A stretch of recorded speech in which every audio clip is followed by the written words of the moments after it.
आजकल हमारे देश में रोजगार एक बहुत ही बड़ा मुद्दा है। क्या आप जानते हैं भारत में सबसे ज़्यादा रोजगार कौन देता है?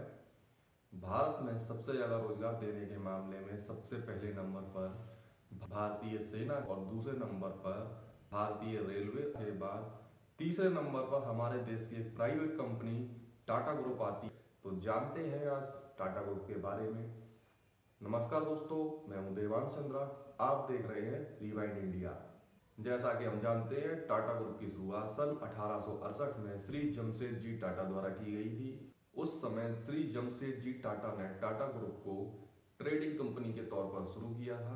तब से अब तक टाटा ग्रुप काफी ज्यादा बदल चुका है। तो जानते हैं इसी बदलाव के बारे में। सन 1868 में टाटा ग्रुप एक ट्रेडिंग कंपनी के तौर पर काम कर रहा था।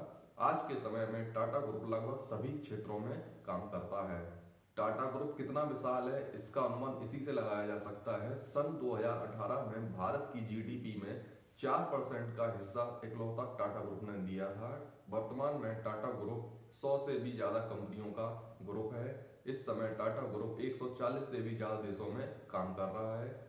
इस समय टाटा ग्रुप में सबसे मुख्य व्यक्ति के तौर पर सर रतन टाटा को जाना जाता है और टाटा ग्रुप के चेयरमैन पद पर इस समय नटराजन चंद्रशेखरन हैं। सन 1868 में जमशेदजी टाटा द्वारा टाटा ग्रुप की शुरुआत की गई। 1903 में जमशेदजी टाटा द्वारा ताजमहल होटल मुंबई की शुरुआत की गई। यह होटल भारत का पहला होटल है जिसमें बिजली का प्रयोग किया जा रहा है। 1904 में सर दोराबजी टाटा ने टाटा ग्रुप का कार्यभार संभाला। सन 1907 में जमशेदपुर में टाटा ग्रुप द्वारा टिस्को कंपनी की शुरुआत की गई, जो आज के समय में टाटा स्टील के तौर पर जाना जाता है। यह भारत का पहला स्टील कारखाना था। 1910 में Tata hydro power supply company की शुरुआत की गई, जो कि आज के समय में टाटा पावर के नाम से जानी जाती है। इसके बाद 1917 में टाटा ग्रुप द्वारा टाटा ऑयल मिल्स की शुरुआत की गई, जो कि घरेलू सामान का उत्पादन करती है। सन 1932 में सर नौरोजी टाटा द्वारा टाटा ग्रुप का कार्यभार संभाला। 1932 में जेआरडी टाटा द्वारा टाटा एयरलाइंस की शुरुआत की गई, जो वर्तमान में एयर इंडिया के नाम से जाना जाता है।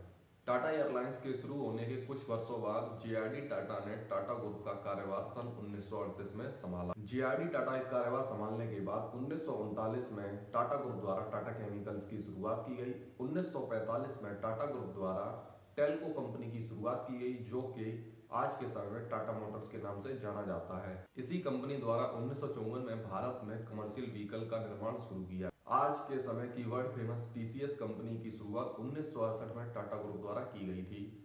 सन 1991 में टाटा ग्रुप में एक अहम बदलाव किया गया। इस बदलाव में सर रतन टाटा टाटा ग्रुप के चेयरमैन के तौर पर कार्य करने लगे। इनके कार्य करने के बाद ही टाटा ग्रुप का एक नया दौर शुरू हुआ। इस दौर में टाटा ग्रुप ने देश व दुनिया की बहुत सारी कंपनियों को अधिग्रहण किया। सन 2000 में टाटा ग्रुप द्वारा ब्रिटिश चाय कंपनी टेटली को खरीदा गया। इसके बाद सन 2004 में टाटा ग्रुप द्वारा सिंगापुर की नेट स्टील कंपनी को खरीद लिया गया। इसी वर्ष टाटा ग्रुप ने देवू मोटर्स को भी खरीदा। सन 2005 में टाटा ग्रुप द्वारा यूके की एक और कंपनी ब्रूनर मॉकवुड को खरीद लिया गया। इसके बाद टाटा ग्रुप द्वारा 2005 में ही थाईलैंड की मिलेनियम स्टील को भी खरीद लिया गया। 2005 में ही टाटा ग्रुप द्वारा एफएनएस सिडनी कॉमिक्रॉन ग्रुप को खरीद लिया गया। इसके बाद 2005 में ही टाटा ग्रुप द्वारा गुड अर्थ कंपनी, टेलीग्लॉब और यूके की इनकैट इंटरनेशनल कंपनी को भी खरीद लिया गया। 2006 में टाटा ग्रुप द्वारा 8 ओ क्लॉक और ग्लेसा एनर्जी कंपनी को भी खरीद लिया गया। 2007 में टाटा ग्रुप द्वारा कोरस स्टील नाम की एक और कंपनी को खरीदा गया। इसके बाद सन 2008 में टाटा ग्रुप ने सबसे फेमस जैगुआर लैंड रोवर को फोर्ड से खरीदा। 2008 में टाटा ग्रुप द्वारा जनरल केमिकल और इमेसिड ग्रुप नाम की दो केमिकल कंपनियां और खरीद ली गई।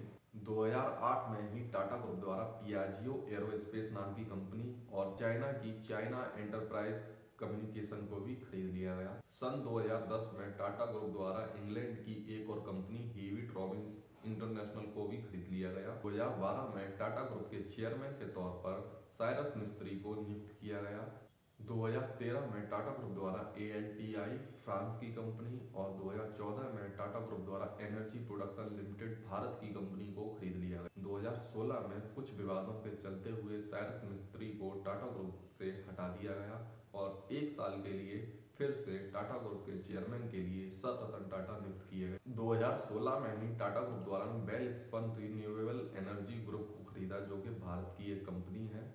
इसके बाद 2017 में टाटा ग्रुप द्वारा चंद्रशेखर नटराजन को नियुक्त किया गया। 2018 में टाटा ग्रुप द्वारा भूषण स्टील खरीदी गई। 2021 में टाटा ग्रुप की कंपनी टाटा डिजिटल ने बिग बास्केट का 68% हिस्सा खरीदा और अक्टूबर 2021 में ही टाटा ग्रुप ने एयर इंडिया और एयर इंडिया एक्सप्रेस को भारत सरकार से वापस खरीद लिया।